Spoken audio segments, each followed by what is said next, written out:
Minister of Works, Dave Umahi, has called on the presidential candidate of Labour Party in the 2023 presidential election, Mr. Peter Obi, to bury his presidential ambition and join them in endorsing President Bola Ahmed Tinubu ahead of 2027 election. That is what we're going to talk about in this video, on what gave Dave Umahi the audacity to call on Peter Obi to join them in their planned summit to endorse President Bola Ahmed Tinubu for second time. Welcome. And if you're new to my channel, you have not yet subscribed to my channel, please subscribe to my channel, hit the subscription button, hit the notification bell. When you subscribe to my channel and hit the notification bell, anytime I have a new video, you will be among the first to know. God bless you. Now, the Minister of Works, who is also former governor of Ebonyi State, Dave Umahi, has revealed that all the Southeast governors are supporting President Bola Ahmed Tinubu, irrespective of political affiliation, urging Peter Obi to join the support train. Now, this was contained in a statement by the Special Advisor to the President on Information and Strategy, Bayo Onanoga, in a statement that he issued to herald a new documentary that is going to be aired to celebrate 2 years of President Bola Ahmed Tinubu administration. And in that statement, Bayo Onanoga, who is noted for his Igbophobia, quoted Dave Umahi to have said that today the Southeast has a Minister of Works for the first time, and we are seeing real projects, but Harcourt to Enugu, Enugu to Abakaliki, Enugu to Onitsha, Onitsha to Owerri, and the Second Niger Bridge. The president has already paid 30% of the cost of that bridge. All the governors in the Southeast, regardless of party affiliation, are working with the president. We are even planning a summit to bring together all Southeast leaders to endorse the president for 2027 elections formally. According to Bayo Onanoga, Dave Umahi went on to say, and I quote him again, he said, leadership is not about self, it's about the people. If someone else is already doing what you would have done for your people, support him. I call on my brother, His Excellency Peter Obi, to join us and work with Mr. President. Then listen to his last paragraph. He said, he must be part of this summit. Do you see the audacity of the Dave Umahi? That Peter Obi must, perhaps you don't know the meaning of must. Say, Peter Obi must be part of this summit where we will collectively endorse President Tinubu for 2027. I say it boldly, the Southeast is happy with the president. End of quote. Now, did you see the audacity of Dave Umahi? Now,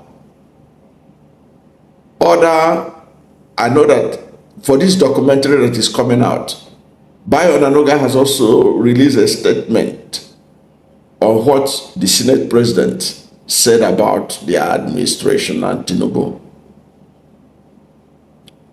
But when Dave Umahi, he gets to his own turn, He has to drag Peter Obi inside his own statement, inside his own interview, because he has to prove to Tinubu that he is a sycophant per extraordinary, because that is sycophants taken to the highest level.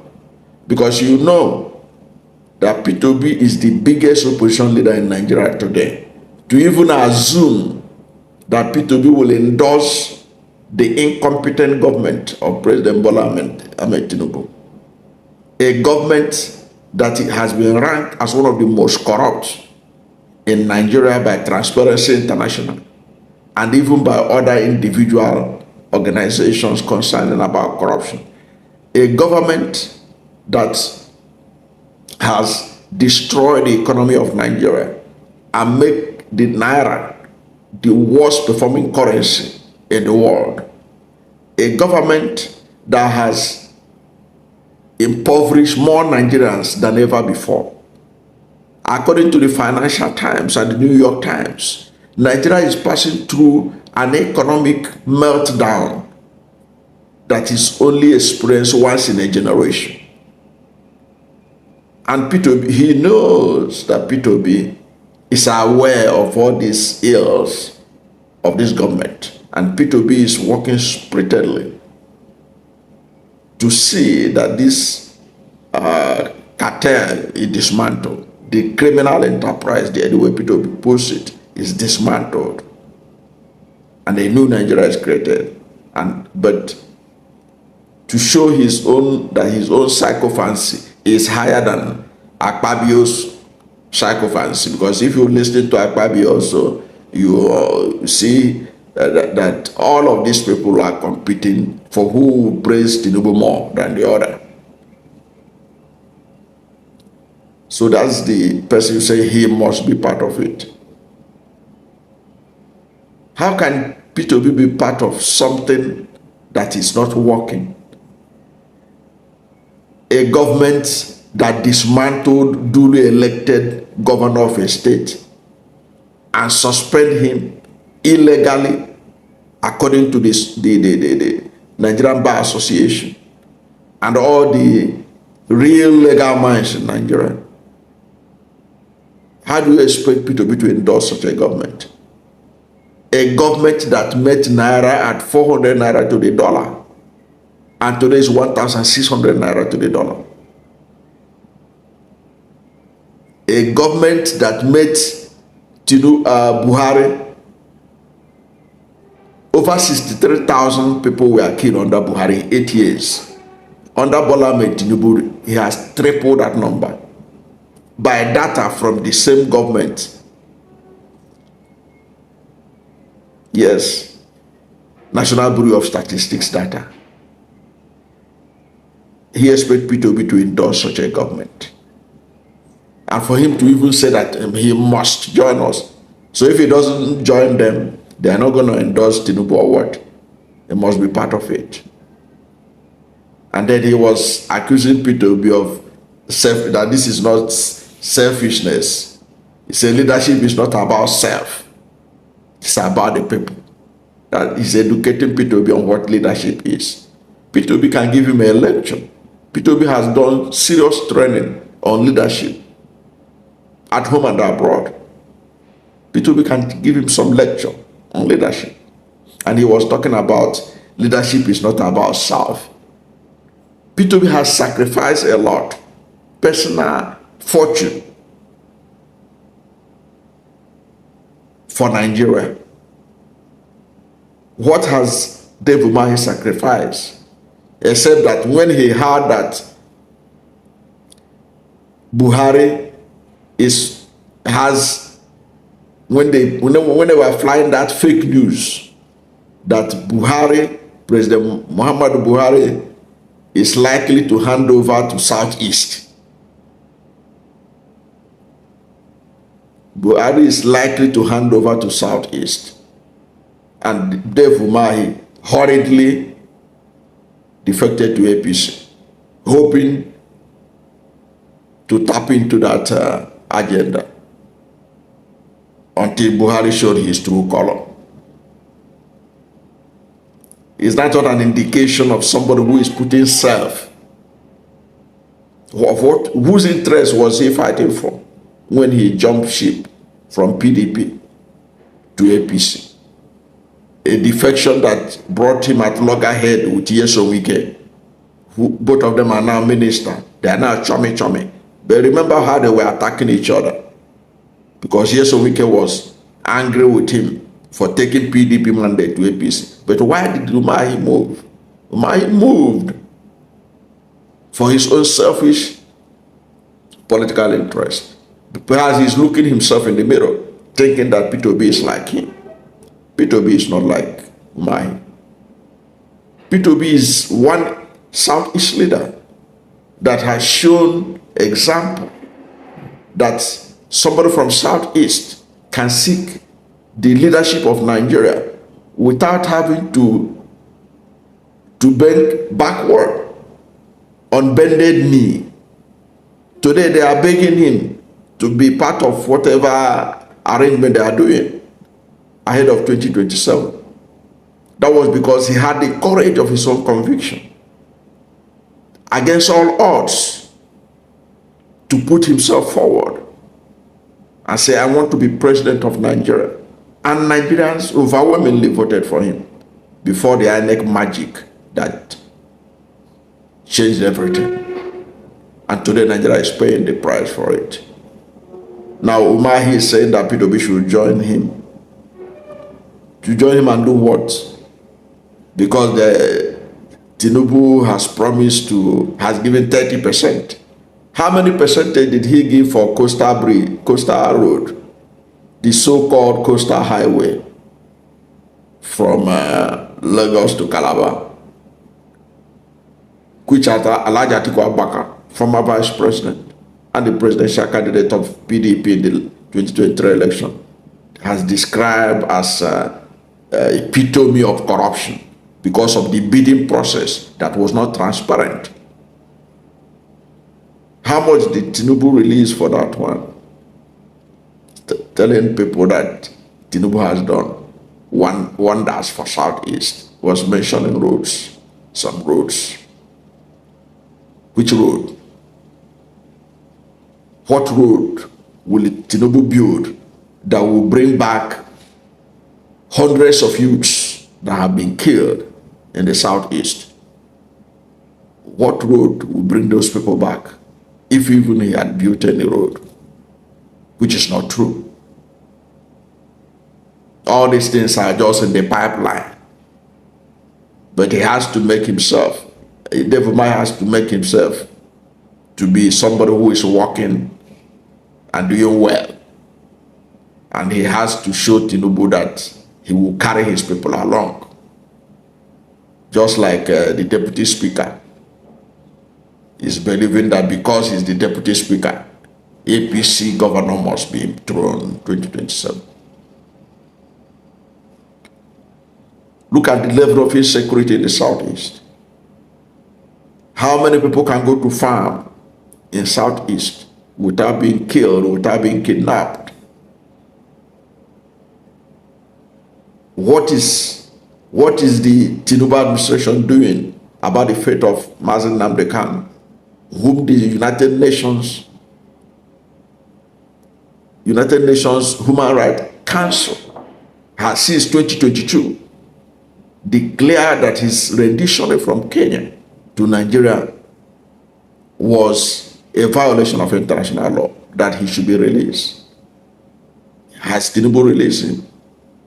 If Buhari, who was has military background, perhaps we can put him that he's in the class of Abacha, those who have no regards for human rights.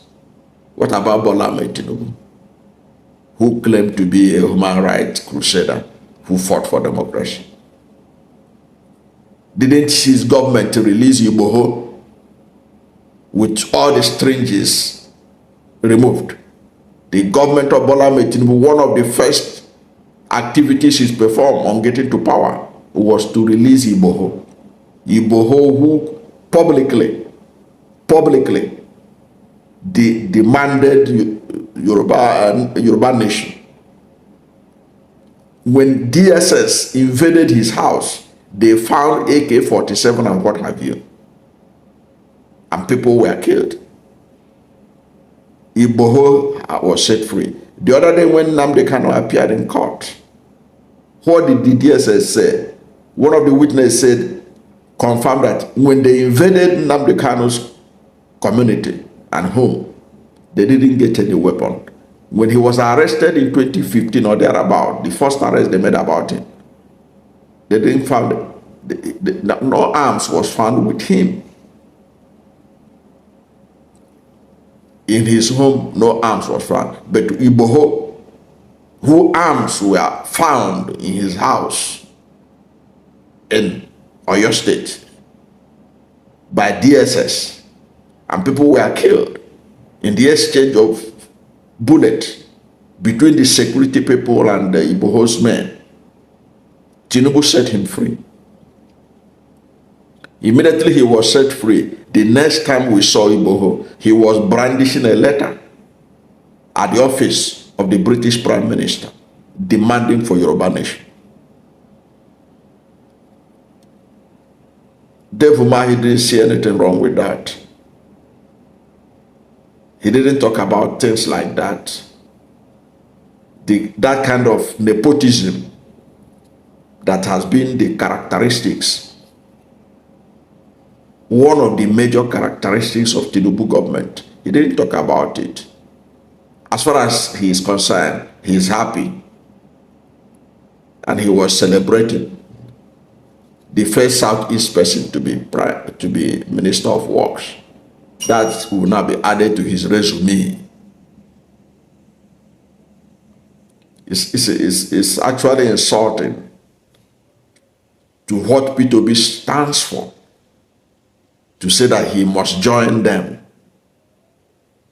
to endorse Tinubu. In any case, all these governors, both of the Southeast and everywhere, what is the value of their endorsement? Can they guarantee any vote if election is conducted free and fair?